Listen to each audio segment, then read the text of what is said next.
Okay,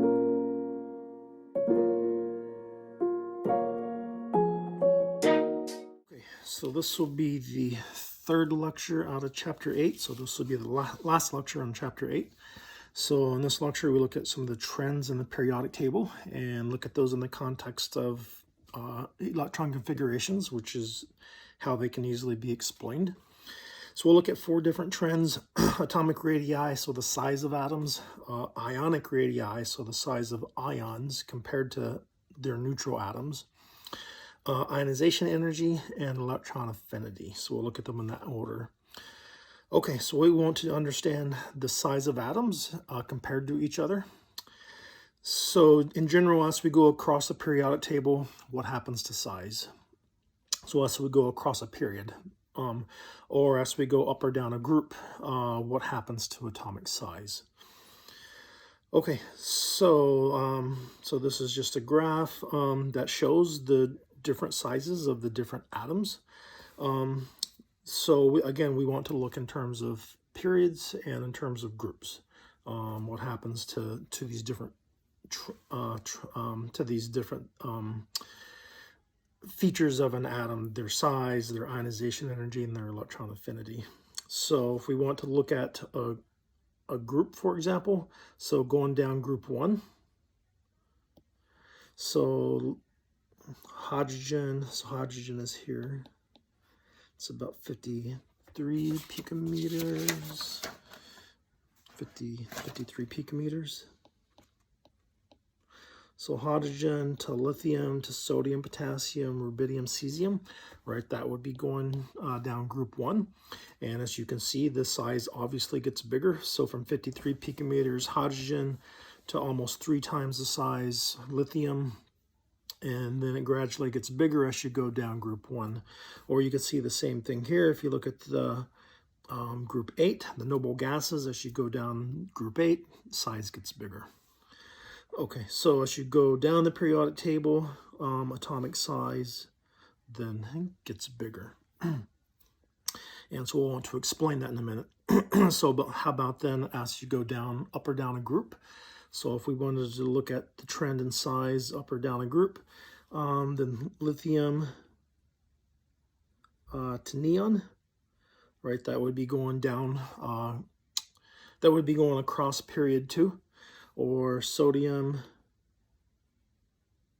right, to argon, that would be going across period 3.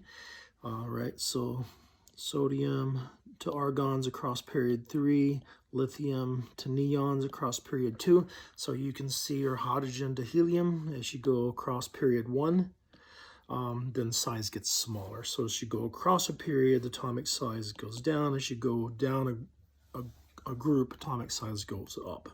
So why? So some of these are easier to explain than others. Going up and down a group is much easier to explain. So hydrogen's 1s1, lithium's 1s2, 2s1, sodium's 1s2, 2s2, 2p6, 3s1.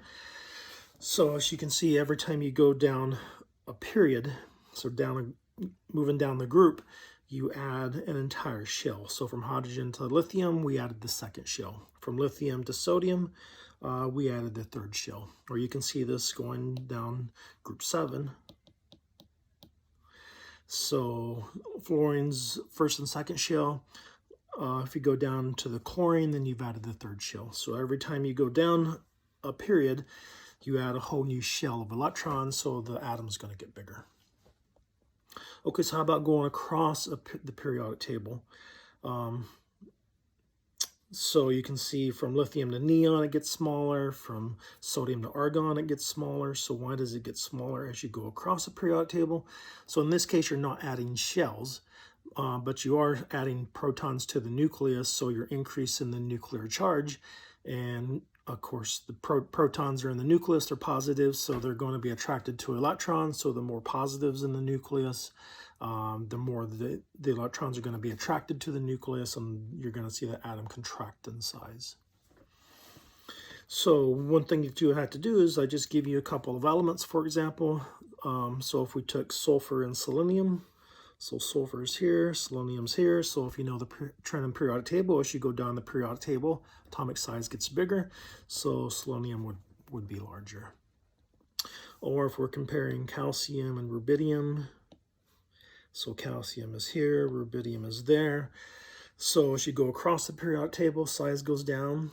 So for that reason, calcium should be smaller, but as you go down the periodic table, size goes up. So rubidium should be much larger, right? Or maybe you have to rank some atoms in order of size.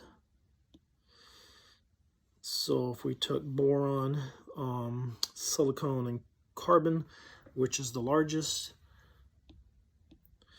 So the largest, of course, would be silicon. So we want to do small to large. So the smallest would be boron, and then carbon, and then silicon, right? So if you know the trend in the periodic table, you can easily do that. Okay, how about ionic radii? So let's understand the size of atoms compared to their ions. So if we took lithium and lithium plus cation, which is going to be larger. So lithium is 152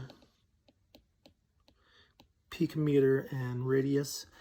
So lithium plus is much smaller. So it is only 76. So it's only 76 picometers in radius. So it's about half the size of lithium atom. So why is lithium cation so much smaller? Well, so lithium's 1s2, 2s1. Lithium plus, if you lose one electron, it's going to come from the 2s outermost shell, right? Because that's the electron that's less tightly held. So if you've lost that one electron, then you lost an entire shell from the lithium atom. So it's going to be a lot smaller. Beryllium is 112 picometer, so you can see beryllium is smaller than lithium. That's going across the periodic table, going across period 2. And then beryllium 2 plus is only 27 picometer. So if you compare those two, it's around 1/4 the size. So much, much smaller. Beryllium 2 is. Why is it so much smaller? Well, first of all, it's smaller because if you lose 2 electrons, you're going to lose the 2s electrons, right? But if you compare lithium to beryllium cation, why is lithium so much larger than beryllium? They're both 1s2. And so another thing that's going on here is if you look at the electron to proton ratio. So lithium cation has 2 electrons to 3 protons, whereas beryllium only has 2 electrons to 4 protons. So every single electron fills basically 2 protons positive charge pulling on it, whereas in the case of lithium cation, there's about 1.5 protons per electron pulling on it. So the smaller that electron to proton ratio is, the smaller the atom's going to be because it's got more protons, effective nuclear charge that's going to be pulling the electron density towards itself. Okay, so 2 reasons, that's why lithium is smaller than cation, smaller than lithium. You've removed in a shell. You've removed 1 shell worth of electrons, and you've also decreased the electron to proton ratio, so each electron fills more nuclear charge. So of course you see the same thing with aluminum. Aluminum 3 plus cation, aluminum is 143 picometer. Aluminum plus 3 cation is much smaller, only 54 picometers. So if you make the 3 plus cation, you remove those 3 electrons, right? So you've lost an entire shell, plus now there's only 10 electrons per 13 protons. Okay, how about if we go the opposite direction? How about if we add electrons? So Cl versus Cl minus. So chlorine is 99 picometer in radius, and Cl minus is absolutely huge compared to it. It's almost twice the size of chlorine. So add 1 single electron, which is extremely tiny, and you've almost doubled the size of the atom. So why is it so much larger? So where does that 1 electron go? It would go into the 3p orbital, right, to make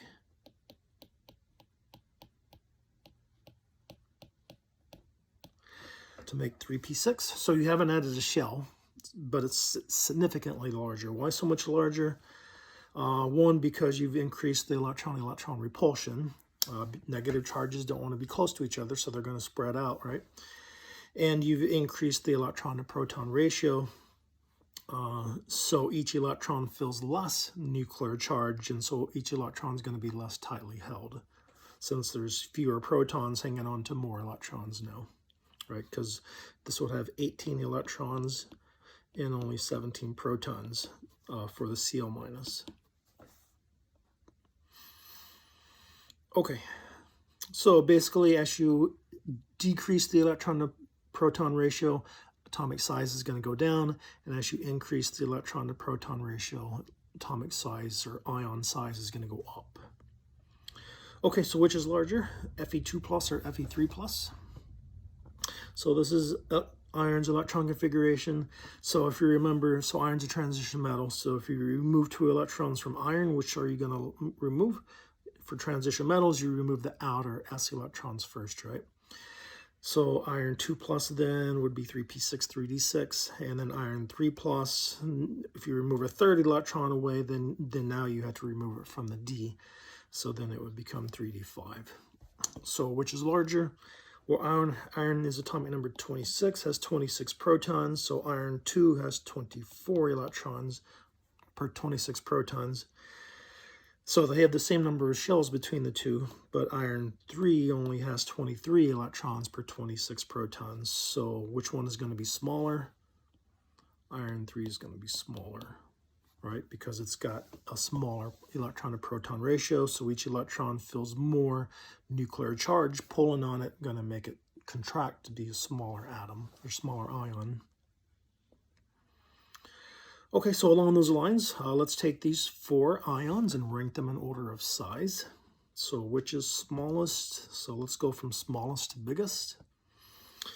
Okay, so sodium has 11 electrons, magnesium 12, aluminum 13. Fluorine does not have 14. Fluorine has 9. So if you make Na+, then of course you're going to remove that 1 electron, right? If you make Mg2+, then you're going to remove those 2 electrons. If you make aluminum 3+, you're going to remove those 3 electrons. And if you make F-, you're going to add an electron here. So they're all 1s2, 2s2, 2p6. So same number of shells. So which is biggest, which is smallest?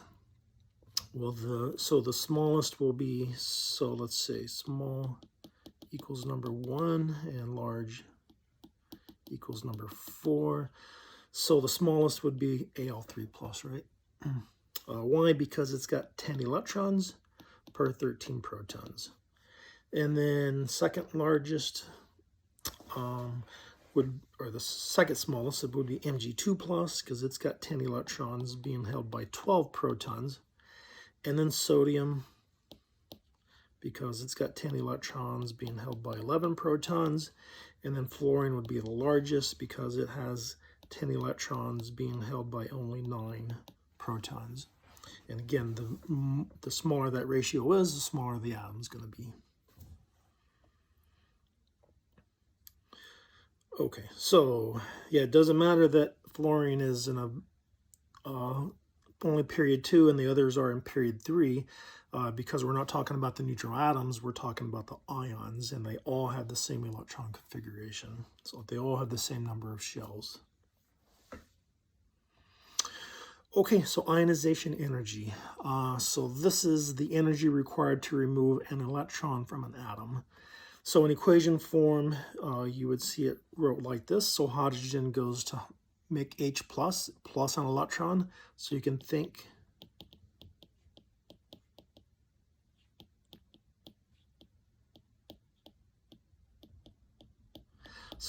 of the electron as a product of the reaction. You're losing an electron. So for hydrogen, it requires 1,112 kilojoules per mole. What does that mean? That means if you have 1 mole of hydrogen atoms, how much is a mole? It's 6.02 times 10 to the 23rd hydrogen atoms. Then you would need 1,312 kilojoules of energy to remove an electron from each of those hydrogen atoms. So total would 1,312 kilojoules worth of energy. Okay, so again, if we look at trends in the periodic table, so as you go down the periodic table, so this graph shows the different ionization energies. So down the periodic table would be like hydrogen to lithium to sodium, potassium, rubidium, cesium. That would be down group 1. So you can see the ionization energy decreases. It's easier to remove an electron from cesium than it is from hydrogen, since the ionization energy is smaller. Or from hydrogen to neon to argon, krypton, xenon, radon, right? That would be down group 8. So as you go down the periodic table, ionization energy goes down. That means it's easier to remove an electron. And as you go across the periodic table, so what elements could we compare to see that? Well, we could look at hydrogen to helium. That would be across period 1. Or lithium to neon would be across period 2. Sodium to argon across period 3. Krypton or potassium to krypton across period 4, for example. So the general trend is that ionization energy goes up as you go across the period, but there are some exceptions. So you can see an exception here. Beryllium to boron, it went down. Nitrogen to oxygen, it went down. Phosphorus to sulfur, it went down. So there are some exceptions, but the general trend is that it goes up as you go across the periodic table. So let's explain. So going down, up and down a group, again, is easier to explain. So as you go down the periodic table, ionization energy goes down. Why? So if we compare hydrogen, lithium to sodium, so if you're removing an electron, then hydrogen, you'd be removing its only electron. Or lithium, that electron would come from the 2s orbital. Sodium, it would come from the 3s orbital.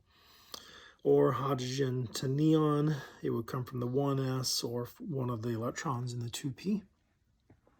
So you remember, as n goes up, the principal quantum number goes up, size of the orbital goes up, which means the electron is effectively farther from the nucleus, and so it's less tightly held.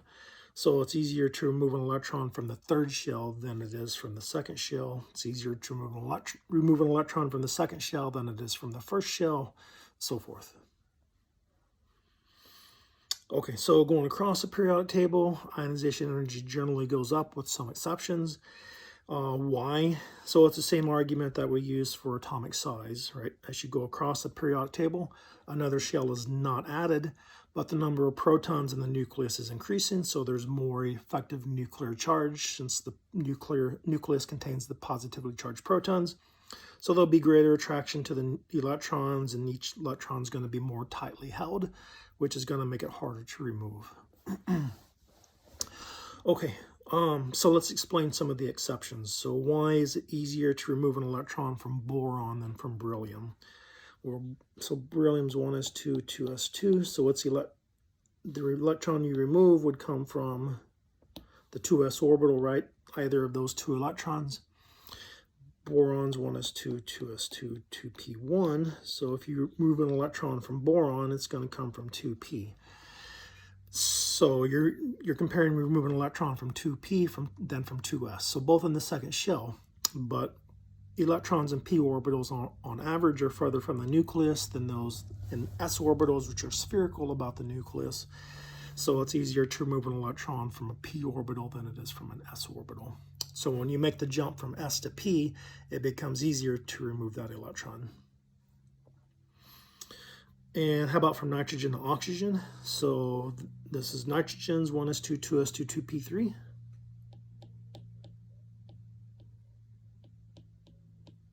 And oxygen, of course, is 1s2, 2s2, 2p4. So that's what its electron diagram would look like. So if you remove an electron from nitrogen, where are you going to remove an electron from? Well, one of the 2 p's, right? So you would go to looking like that.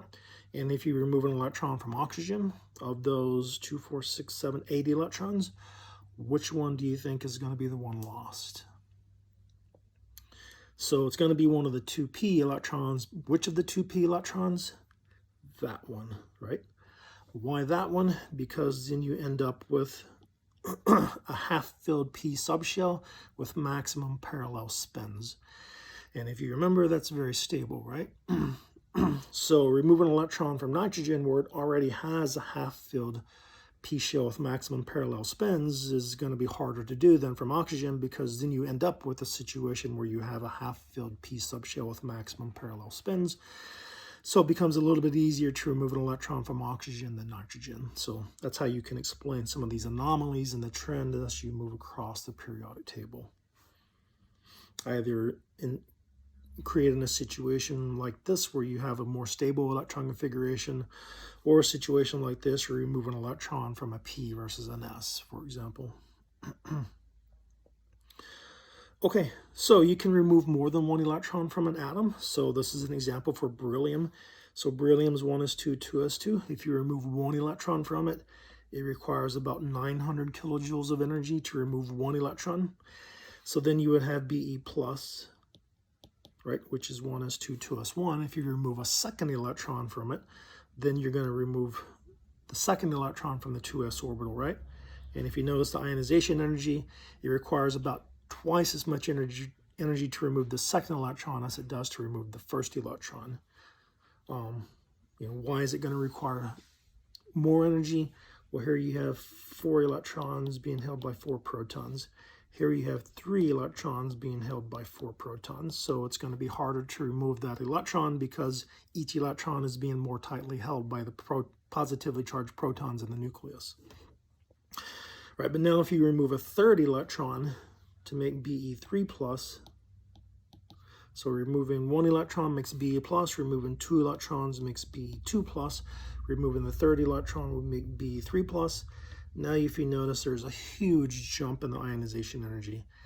So 900 kilojoules per mole to remove 1, about double that, about 1800 kilojoules per mole to remove 2, but then all of a sudden it jumps to about 15,000 kilojoules per mole to remove the third electron. Why is it so much harder to remove the third electron? Well, where does the third electron have to come from? From the 1s orbital instead of the 2p orbital. And the 1s electrons, of course, are much closer to the nucleus and much, much more tightly held. So you see the big jump in ionization energy when you remove electrons from an entirely different shell that's closer to the nucleus of the atom. Okay, and lastly in this chapter is electron affinity. So this is just the amount of energy required. So basically the opposite of ionization energy, the amount of energy required or given off to add an electron to an atom. Okay, so some atoms don't want extra electrons, in which case you have to expend energy to add an electron to the atom. But most atoms will pick up an extra electron, in which case energy is given off when you add the electron to the atom. So an equation format would look like this. So Cl plus an electron to make Cl minus. So in this case, since the electron's on the left of the arrow, you can think of it as a reagent. Cl atom is reacting with an electron to make Cl minus. And in that case, the energy is negative 349 kilojoules per mole. What does the negative mean? That means the energy is released in this process.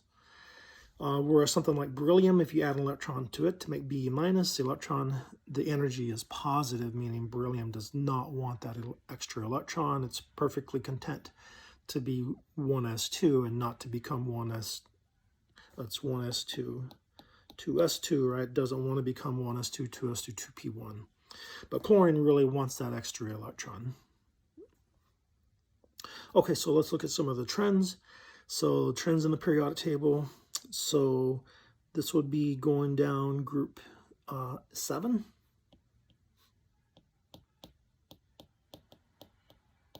So as you can see, electron affinity in general falls off. There's an exception here from fluorine to chlorine where it goes up, but then it starts to fall off the rest of the way through group 7. Or if we look at the noble gases, so helium to beryllium, or helium to neon, that's not a noble gas, but helium to neon to argon to krypton, you can see that the electron affinity is going down. So in general, as you go down the periodic table, electron affinity goes down, or as you go up the periodic table, electron affinity goes up, with some exceptions. But for the most of the elements, that's the way the trend works. And as you go across the periodic table, So let's see, going across. So where are we at? Lithium. Okay, so there are again some exceptions. So lithium, this would be going across period 2. The general trend is that it goes up, but there are some exceptions. So sodium to chlorine would be going across period 3, right? So the general, that's not, or there's sodium there. That's neon at the bottom. So sodium, magnesium, oh my goodness.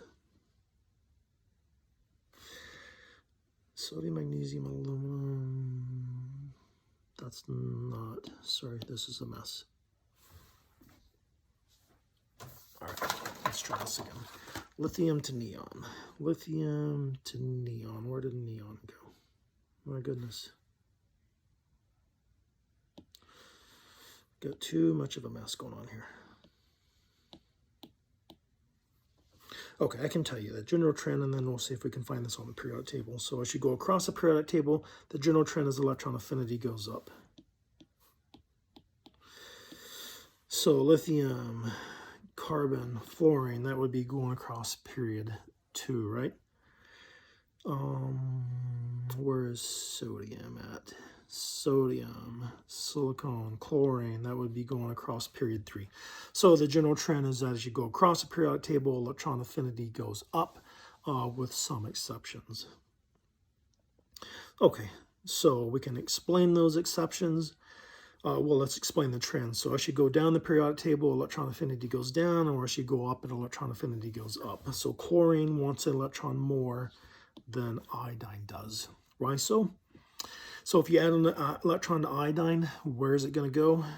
It's going to go into outermost orbital. That's not filled, right? So it would go into 5p5. And on chlorine, it would go on to 3p5. So it would be more stable to put an electron into the 3rd shell than the 5th shell, right? Because it's closer to the nucleus of the atom, so it would be more stable. So the general trend then, as you go up a group, the electron is going to be added to a shell closer to the nucleus, so that's going to be more favorable. But again, there are exceptions, like fluorine doesn't quite want the electron as much as chlorine. And the reason there is because fluorine is such a small atom, then you're generating more electron-electron repulsion. Okay, and then as you go across the periodic table, electron affinity generally goes up with some exceptions, and it's the same argument as for atomic size and ionization energy. As you go across the periodic table, you're not adding shells or changing the shells, but there are more protons in the nucleus, so there's increasing nuclear charge that's going to be able to hold those electrons more tightly, which is going to make them more stable. And if we just look at an exception, carbon wants an electron more than nitrogen, even though nitrogen is more to the right in the periodic table than carbon is, right? If we look at the periodic table there. Well, if carbon adds an electron, where's it going to go? It's going to go right there, right? And you're going to create a half-filled p subshell, which is very stabilizing. And if you add an electron to nitrogen, where's it going to go? Any of the p orbitals, doesn't matter, right? It would go there, for example, to make N- versus C-. And that's not as stable as it is for C- because you have the half-filled subshell. So, but in general, as you go across the periodic table, electron affinity goes up, but there are some exceptions, which can be understood in the context of orbital electron configurations and orbital diagrams. Okay, so just to summarize, so for atomic radius, as you move to the right in the periodic table, size goes down, and as you move up, size goes down. And in terms of ionization energy, as you move to the right, it becomes harder to remove an electron, and as you go up, it becomes harder to remove an electron. So ionization energy goes up. And in terms of electron affinity, as you move to the right in the periodic table, atoms want electrons more, and as you move up, they want electrons more. So in electron affinity goes up as you move that direction, right? With some exceptions, of course, but that's the general trends. Okay, so that is it for chapter 8.